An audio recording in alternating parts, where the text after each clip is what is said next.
President-elect Ruto, welcome to the program. Thank you very much, Christiane. Now, in a few days, you're going to be inaugurated and you will take office. It's been a pretty bitter, divisive, and in fact contested campaign and result. It did go down to the Supreme Court. And you've now been congratulated for everybody abiding by the Supreme Court decision and because there was no violence.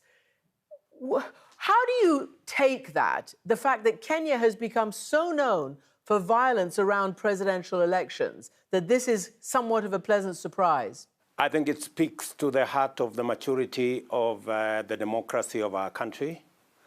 No citizen, no leader wants their country to be famous for violence. And as the people of Kenya, we have raised the standard, I think, in our continent, and we have raised the standard even for ourselves, that we can go to an election, we can decide who our leaders are, and the next day we can go back to work.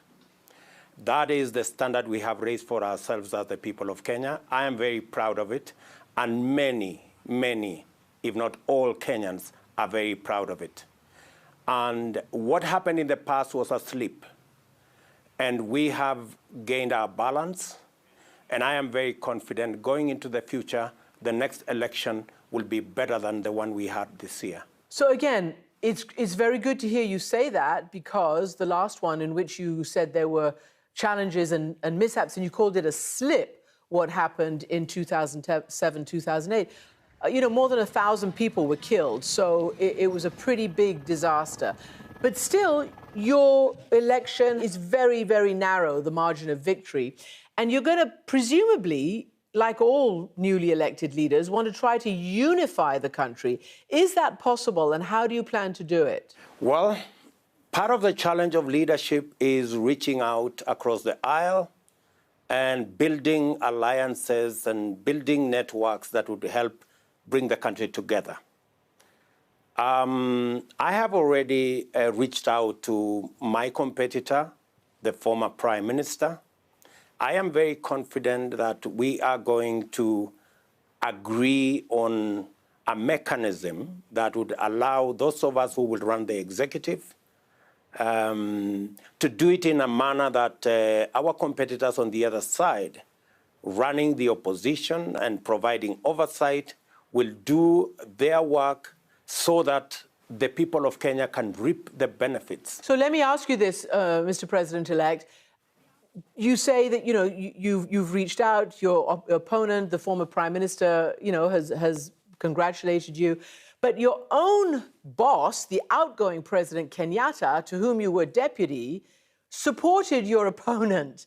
He didn't support you during this campaign. And so far, we don't know whether he's actually congratulated you or not. Has he? President Kenyatta? When I decided to support President Uhuru Kenyatta for 10 years, I did not give him conditions on him to support me. And he's an adult, and he can choose and make decisions like all adults on who to choose. And I appreciated when he decided to support somebody else. I did not take offense, although I had supported him in the past. I have won the election. That is what is important. Did he congratulate you? That's what I want to know. Anybody, whether they supported me or not. Unfortunately, President Kenyatta has not seen it fit to congratulate me, but I think that's fine. I mean, maybe he's a bit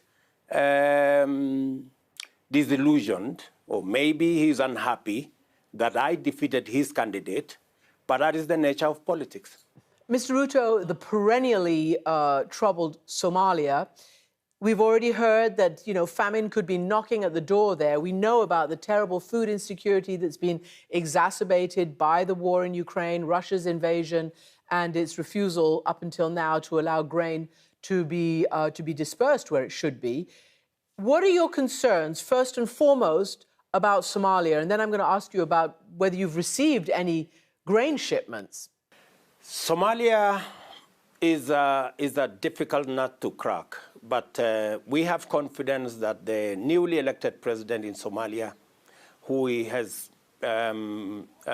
worked with us before, we are looking forward to working with him and with the international community so that we can square out the challenges in Somalia, make it possible for Somalia to take care of its own security concerns.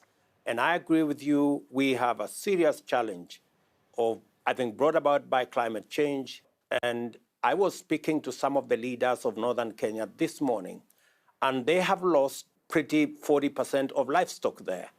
So that is an area we are going to work with the international community. We are going to work with the leadership in Somalia so that even as we address the security challenges, we also deal with the humanitarian, especially food situation in the Horn of Africa, in northern Kenya, and generally in our region. Mr. Ruto, you also face, according to the International Meteorological Association, Kenya faces the worst drought in some 40 years. And we know how terribly climate change is ravaging many, many parts of the world, including Africa. But I also want to ask you to be on the record.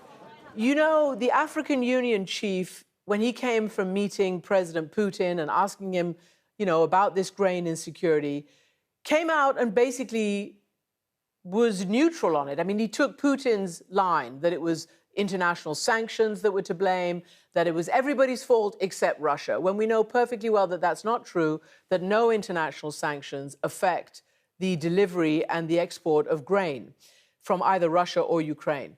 What is your position on this? Are you clear about why you're having a problem in this regard? I do not think it helps any situation, finger-pointing and blame game. I think we just need to sort out what we have to sort out, and we need to do what we have to do. I would encourage that instead of the finger-pointing and blame game as to who is the responsible for what, we should sort out collectively as the international community the conflict in Ukraine so that whether it is that conflict or it is whatever else that is responsible for the shortage of grain, we put it behind us. I would be part of the leadership that will work with other partners in the international community for the resolution of the conflict in Ukraine, and so that we can get on with doing what we are doing, because climate change is already a big enough problem. I do not think blame game would help in that equation. I want to talk to you about a specific, human rights situation in parts of Africa and including in your own country. You yourself gained worldwide attention a few years ago when you said there was, quote, no room for homosexuality in Kenyan society. I want to know whether you still stand by that. We have Kenyan law, we have Kenyan constitution, we have our tradition, we have our customs. We will continue to respect other people's customs as they respect our customs and our tradition.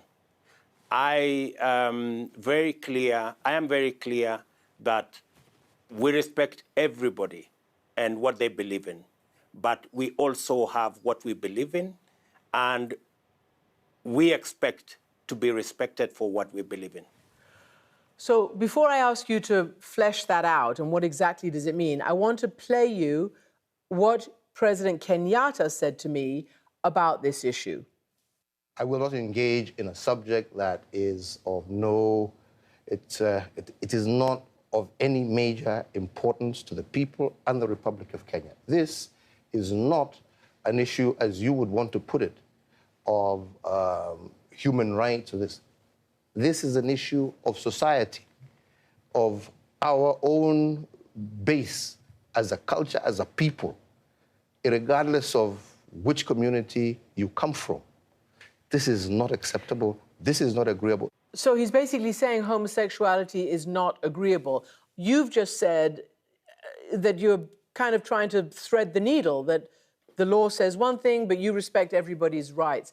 Will a Ruto administration crack down, like many other leaders in Africa, on the homosexual LGBTQ community, or will you allow them their human rights and their civil rights? I think on that subject, President Kenyatta was spot on. We do not want to create a mountain out of a molehill. This is not a big issue for the people of Kenya. When it becomes a big issue for the people of Kenya will make a choice. As it is now, we are grappling with 5 million young people who do not have jobs, 4 million people who are hungry, and that is my concern. That is the focus of the people of Kenya at the moment. When the issue you have discussed about homosexuality and the rights of LGBT will come, the people of Kenya will make a choice, and we will respect the choice of the people of Kenya. For now, Christiane Amanpour, let us focus on the real issues that affect our people. As you know, Mr. President, with respect, these are real issues that affect so many people around the world. But we will hold you to what you said, and we'll come back to you if the situation requires it, which no problem. Probably it will. But let me ask you this then. You mentioned the cost of living, the pain of the Kenyan people, like so many others around the world. There's so many reasons for it.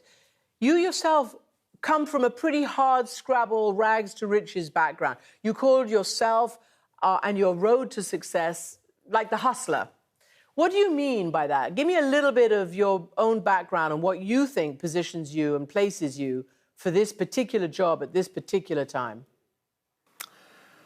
Like America, it was called the land of possibilities.